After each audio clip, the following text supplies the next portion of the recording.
ADR Civil Justice System. Introduction. Dispute resolution proceedings can be complex, both in terms of money and time. It may also be stressful for the people involved, and may not end in the situation is the most satisfying outcome. The added complication is that the legal process is generally open to the public and the internet, so there is nothing to avoid the details of the case being reported in local or national publications. Therefore, it is not shocking that more and more people and companies are looking for other ways to settle their conflicts. Alternative methods are known as ADR and stand for Alternative Dispute Resolution, which encompasses any means of settling a conflict without going to court proceedings.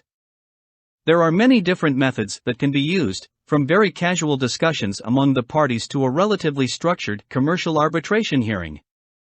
Encouraging ADR. This part will form the foundation for your answer. Mention the Wolf Report and the CPR, if not, most likely, you'll score a level 2 answer at max. There were many steps, if not in detail, just name them. For Wolf's Report, you need to know 2 to 3 points.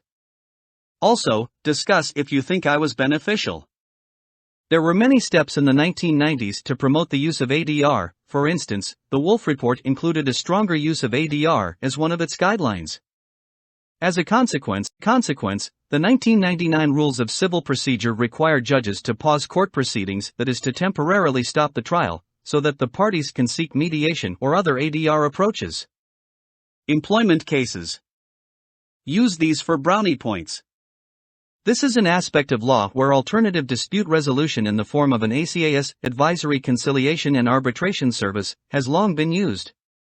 When any lawsuit is made in an employment tribunal, a transcript of that petition will be sent to ACAS, who will then notify the two parties concerned and agree to try to resolve the issue without the need for the case to go to trial. ACAS has highly trained conciliation agents who have a wealth of experience in conflicts over jobs. This service's popularity can be seen from the fact that it resolves more than half of all claims filed in this manner. There is critical analysis, though, that the money paid in such settlements is less than a tribunal would have granted. This demonstrates employees are at a huge risk and feel under settlement pressure. Funding of cases. As per the rules governing legal aid, support for a court case is not accessible if it could be operated with by an alternative method of resolution. It can, therefore, be seen that there is a greater understanding of the use of alternative dispute resolution in all sorts of issues. Nonetheless, as noted in this chapter's opening paragraph, ADR requires some means of settling a conflict other than going to court, and it is important to realize that a wide range of approaches is usable. Negotiation, mediation, conciliation, and arbitration are the principal ones. 1. Negotiation. Someone who has a disagreement with another party could always try to settle it through direct communication with them. This has the benefit of being entirely private and is also the fastest and cheapest way to settle a disagreement. If the parties are unable to reach an agreement, they may end up taking the action of instructing lawyers, and those attorneys may typically try to negotiate a resolution. In addition, even when court proceedings are started, the plaintiff's attorneys will often seek to bargain on behalf of their clients, and this is expressed in the high number of out-of-court mediation settlements. There will be an expense factor as attorneys become involved. Obviously, the more the talks can proceed, the greater the costs will be. One of the troubling things is the number of cases that drag on for years, only to end up simply at the court threshold in a negotiated resolution on the morning the jury is due to begin. It is this scenario that other alternative methods of dispute resolution and, in particular, the Rules of Civil Procedure for 1999 are intended to avoid. 2. Mediation. Most people forget that there are two parts to mediation. You need to discuss both, with their advantages and disadvantages separately. You can also just simply discuss both types of mediations in theirself, and elaborate on which one is best in which scenario. Commentary is essential. There will be a neutral mediator that lets the sides reach an agreement. A mediator's job is to meet with each side, and see how much common ground there is among them. With each party, she will discuss the place, look at their needs, and make proposals to and fro, while preserving confidentiality. Generally, a mediator will not tell the parties his/her own viewpoints of the validity of the dispute. Acting as a facilitator is part of the process so that the parties come to an agreement.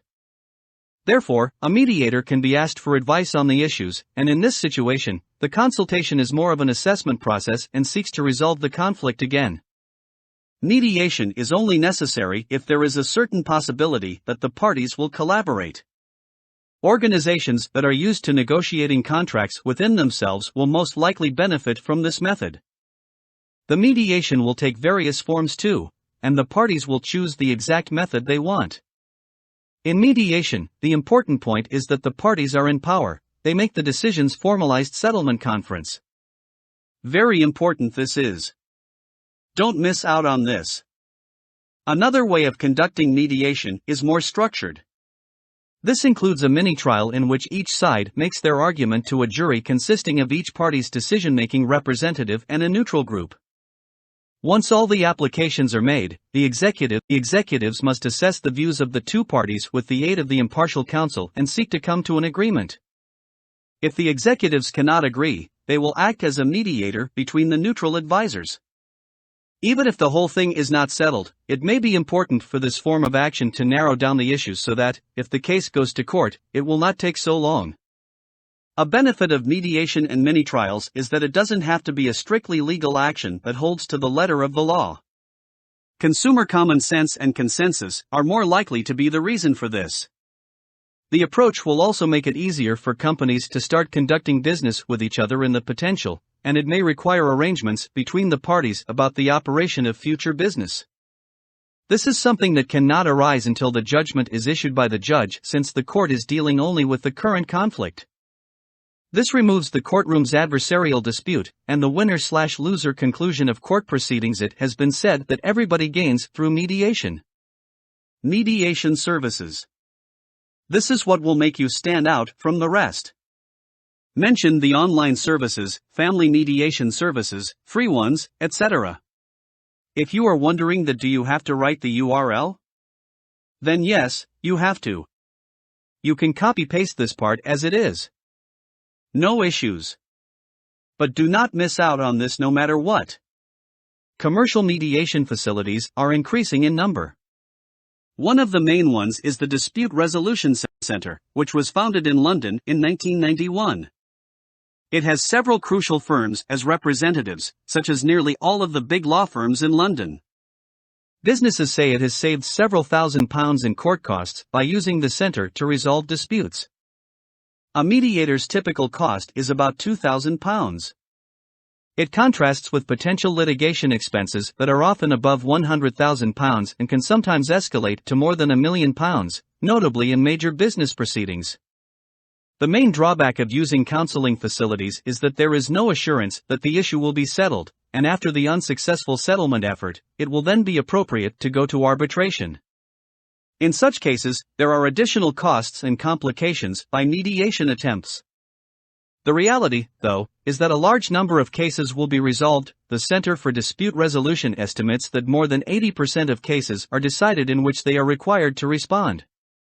There is also the hope that at least the problems may have been resolved, and thus any court hearing will be less than if mediation had not been tried. There are also mediation programs that seek to settle minor conflicts, such as those involving neighbors. West Kent Mediation Service is one example of such a service. It provides a free program that will attempt to help settle public problems resulting from concerns such as traffic, car parking, pets, or border fence conflicts. The service is run by qualified professionals who are not going to take positions or make judgments about the rights and wrongs of a situation. Typically, they'll contact the party that made the allegation and hear their side of the story, and, if that party agrees, suggest to meet the other individual and get their opinions. Eventually, the mediator organizes a discussion between them in a neutral place, if both parties are willing. The participants are in charge and can withdraw at any point from the mediation phase. Digital dispute resolution is the most recent idea. This is being provided by a growing number of websites, for example, www.disputemediationservices.co.uk and www.themediationroom.com. Mediation research has found some fun facts which prove it has benefits and drawbacks. On the positive side, it was reported that the sides were more likely to settle the conflict without going to court than in non-mediated situations, even though the final mediation session did not resolve the disagreement. There are, indeed, pitfalls too. Throughout negotiated agreements, amounts paid are often smaller than the sum accepted in other negotiations and significantly lower than payments imposed by the courts. The challenge is that effective mediation involves a professional mediator with natural talent, acquired skills, and experience. If these characteristics are not present, mediation will transform into an act in coercion in which the vulnerable side can be coerced into arbitration. One individual who said leaning on friends is the only way you'll get a payout knows that. When you rely on two halves of a seesaw, it's typically the weaker side that splits, and that's where the energy should be added. Generally, though, it seems that informal negotiations may encourage early resolution and can contribute to a condition where the sense of indignation is minimized, and an appropriate compromise is achieved. 3. Conciliation. You must compare this with mediation since there is little difference between both. Analyze it's best to use conciliation, negotiation, or mediation. Ensure that you comment on how conciliation will be more applicable in scenarios and how mediation will be applicable in scenarios. This is very much like mediation in that a third party can resolve the dispute, but the key difference is that typically the conciliator would take a more active role. It is anticipated that he will propose conditions for settlement and the potential reason for agreeing. ACAs may provide an unbiased view on the legal status of labor disputes. As with mediation, conciliation does not necessarily lead to a settlement, and court action may need to proceed. 4. Arbitration. This is the boss of all kinds of ADR. There are particular sections that you must use. Do not miss to mention the Avery clause, and it will be the difference between the A and the A*. Always mention the arbitrator, proceeding, award, etc. in different paragraphs and in one paragraph summarize it and tell how they work together. Every time you discuss awards, etc., discuss how it's different than courts, tribunals, and other forms of the ADR. Commentary is what gets you the marks, so don't be lazy. The term arbitration is used to describe two systems that are quite distinct. The first is where the courts use a more casual method to hear cases. This is the way they characterize trials in the Queen's Bench Division's commercial court. The second definition of the word arbitration is where the parties have agreed to refer their disputes to private arbitration. This is the form of arbitration applicable to alternate dispute resolution since it is a way to resolve a disagreement without the need for a court case. Private arbitration is now regulated by the 1996 Arbitration Act, and the rules behind it are laid out in S1 of that law. This is what it says. Very important. The object of arbitration is to obtain the fair resolution of disputes by an impartial tribunal without unnecessary delay or expense. B. The parties should be free to agree how their disputes are resolved, subject only to such safeguards as are necessary for the public interest. Therefore, arbitration is the mutual application of the parties to the decision of some individual other than a prosecutor in their disagreement. Such an arrangement must generally be in writing, and indeed only signed arbitration arrangements are protected by the Arbitration Act 1996. The exact manner in which the arbitration is being conducted is left almost entirely to the agreement of the parties. These are the parts that you must discuss in depth and that too separately. The agreement to arbitrate. The parties will make an agreement to go to arbitration at any point. It may be before a conflict occurs or when the disagreement is obvious. Most commercial contracts provide what is referred to as a Scott v. Avery provision, which is an agreement where the parties agree in their original contract that they will have their conflict resolved through arbitration in the case of a disagreement occurring between them.